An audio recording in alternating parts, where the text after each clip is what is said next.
We provide you the platform to turn your dreams into reality. Give wings to your aspirations with KR Mangalam University. आपको दिखाते हैं हमारी खास पेशकश blood and boundaries.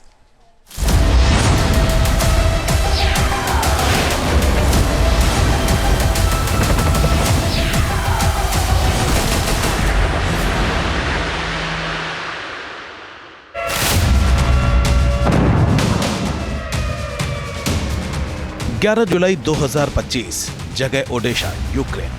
रूस के गेरान 2 ड्रोन के हमले से न सिर्फ रात का सन्नाटा छिन्न भिन्न हुआ, बल्कि बड़ी इमारतों के बीच आग की भयानक लपटें उठी थी। 10 जुलाई 2025, जगह मॉस्को, रूस। पुतिन के शहर मॉस्को की तस्वीरें हैं, जहां आधी रात को यूक्रेनी FPV ड्रोन ने एक कमांड सेंटर पर हमले का दावा किया। मॉस्को तक यूक्रेनी ड्रोन का पहुंचना ही बता रहा है कि अटैक और काउंटर अटैक में किस तरह मशीनों का राज है। ऐसे हमले गवाही देते हैं कि वॉर जोन के आसमान में अब परिंदों का नहीं, विनाशक ड्रोन्स का दबदबा है। Speak about ceasefire? No.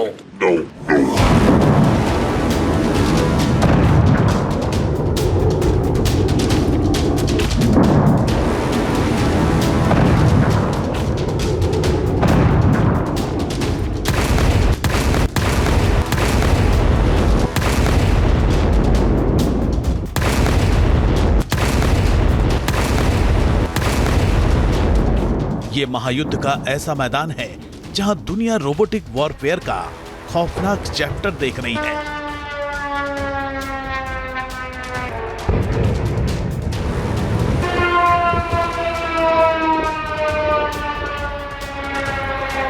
Trigger अब इंसानी उंगलियों के सहारे नहीं, कोड और सीकर सेंसर के हवाले है, और इनका एक ही मिशन है, तबाही और सिर्फ तबाही।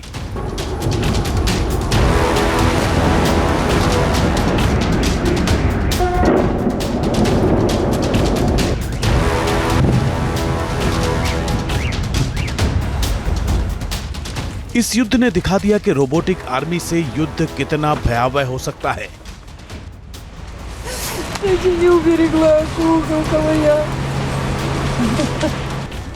ड्रोन से भी दुश्मन देश में हमले कितने विनाशक हो सकते हैं। किसी भी स्ट्रेटेजिक लोकेशन को मिट्टी में मिलाया जा सकता है, और वो भी $1000-2000 के ड्रोन से।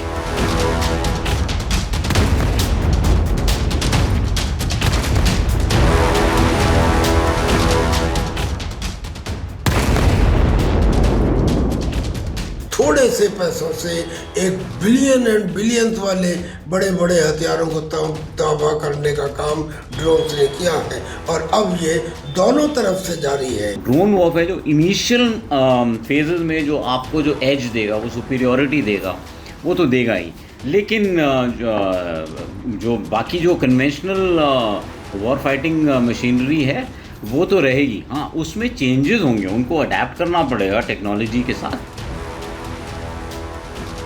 यह है ईरानी कामिकाजे ड्रोन शाहेद 131, जिसे रूस में गेरान 1 के नाम से जाना जाता है, और इसी का जोड़ीदार है शाहेद 136।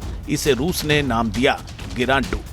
रूस के लिए ये दोनों गेरान ड्रोन बड़े गेम चेंजर बनकर उभरे हैं। रूस यूक्रेन के खिलाफ युद्ध में ईरानी शाहेद 136 का बखूबी इस्तेमाल कर रहा है।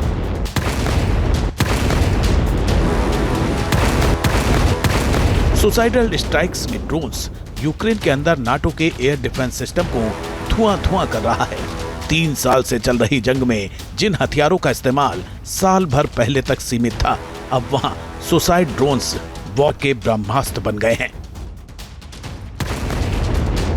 ड्रोन वॉरफेयर जो है ये एक एवोल्यूशनरी टेक्नोलॉजी है, कोई क्रांतिकारी रेवोल्यूशनरी टेक्नोलॉजी नहीं है, और इसीलिए इसको जो है आपको अपने जो कंबाइंड आर्म्स का जो डॉक्ट्रिन है उसमें आपको इंटीग्रेट करना पड़ेगा, तो ये उसको कॉम्प्लीमेंट करेगा। अब वो कैसे कॉम्प्लीमेंट करेगा मैं बताता हूँ।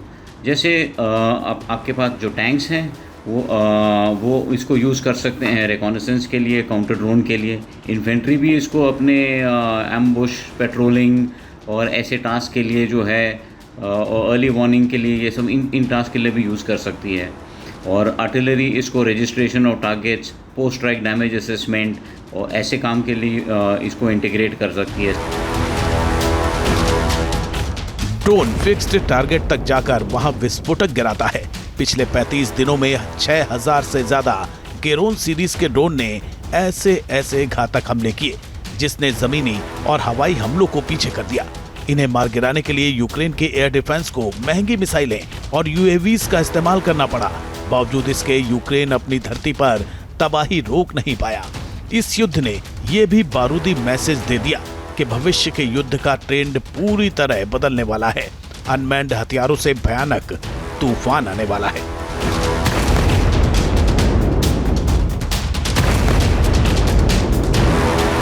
रूसी सेना के बेड़े में बहुत जल्द एडवांस कॉम्बैट ड्रोन शामिल होने वाले हैं। फाइनल असॉल्ट की रणनीति के तहत 4 ऐसे एडवांस और hi-tech strike drone electronic warfare में आ रहे हैं जो अनमैन्ड एयर डोमिनेशन की परिभाषा ही बदल देंगे, या यूं कहें फ्यूचर वॉर का सीन ही पलट देंगे। राष्ट्रपति पुतिन की ड्रोन स्ट्राइक फोर्स जिन 4 खतरनाक ड्रोन्स को शामिल करने वाली है उसमें पहले नंबर पर है S-70 Okhotnik B strike drone. Combat drone की दुनिया में इसे हंटर के नाम से जाना जाता है। ये हैवी स्टील्थ अटैक ड्रोन है जिसके बारे में कहा जाता है कि ये कुछ ही हफ्तों के अंदर युद्ध में अपना शक्ति प्रदर्शन कर सकता है। काउंसिल ऑफ डिफेंस रिलेशन की रिपोर्ट के मुताबिक ईरानी कामिकाजे ड्रोन से कहीं ज्यादा घातक है, जो Su-57 के साथ टीम बनाकर लॉयल विंगमैन की तरह काम करेगा। दरअसल अर्बन वॉरफेयर से लेकर ब्लैक सी तक रूसी सेना अब अटैकिंग मोड में आगे बढ़ रही है। वो यूक्रेन को बैकफुट पर लाने से ज्यादा नाटो देशों के लिए ब्लॉकेज बढ़ाने का प्लान है। पिछले हफ्ते राष्ट्रपति पुतिन ने इसका इशारा भी किया था कि उन्हें यूक्रेन से नहीं, यूक्रेन के पावर बैकअप से दिक्कत है। रूस यूक्रेन की धरती पर एक साथ सैकड़ों ड्रोन अटैक कर रहा है। 9 जुलाई को रूस ने 700 से ज्यादा गेरान 2 ड्रोन से साउथ यूक्रेन को निशाना बनाया था, लेकिन कुछ महीनों में रूस ऐसे ड्रोन से हमला करेगा जिसमें एक ही ड्रोन कई वॉरहेड से अटैक करेंगे, यानी असॉल्ट राइफल की तरह ड्रोन भी मल्टी टारगेट को हिट करेंगे। और ये काम करेगा ग्रोम ड्रोन और Molniya drone multi role attacker. इस सीरीज के ड्रोन्स फ्यूचर वॉर का ऐसा बाहुबली बनकर उभर रहे हैं। Defence tactics of the region की रिपोर्ट में दावा किया गया है कि ये मीडियम रेंज स्ट्राइक के लिए सबसे खास हथियार होंगे। मल्टी रोल अटैक सर्विलांस एक साथ 10 अटैकर ड्रोन्स को ले जा सकता है। इसमें स्मार्ट बम और गाइडेड मिसाइल भी फिट होगी। इस कैटेगरी में सैकड़ों ड्रोन मिलकर हमला करते हैं। दुश्मन का इलेक्ट्रॉनिक सिस्टम जाम करना, एयर डिफेंस को तबाह करना और सुसाइडल मिशन को अंजाम देना फाइटर जेट से लॉन्च किया जा सकता है। कुछ महीनों में रूस ऑपरेशन में उतार सकता है। ऐसे में यूक्रेन भविष्य की लड़ाई के लिए कितना तैयार है, इसे राष्ट्रपति ज़ेलेंस्की के इस बयान से समझिए। दरअसल रूस के साथ चैलेंज सिर्फ यूक्रेन नहीं, बल्कि अमेरिका और नाटो के वो हथियार और प्रतिबंध हैं जो पुतिन के लिए टेंशन बने हुए हैं। यूक्रेन के डोनबास में लुहांस्क क्षेत्र का हिस्सा भले ही रूस के कंट्रोल में हो, मगर वो मकसद पूरा नहीं हुआ जिसके लिए पुतिन ने लंबी लड़ाई छेड़ी। इधर अमेरिकी राष्ट्रपति डोनाल्ड ट्रंप के तेवर भी बदले बदले नजर आ रहे हैं।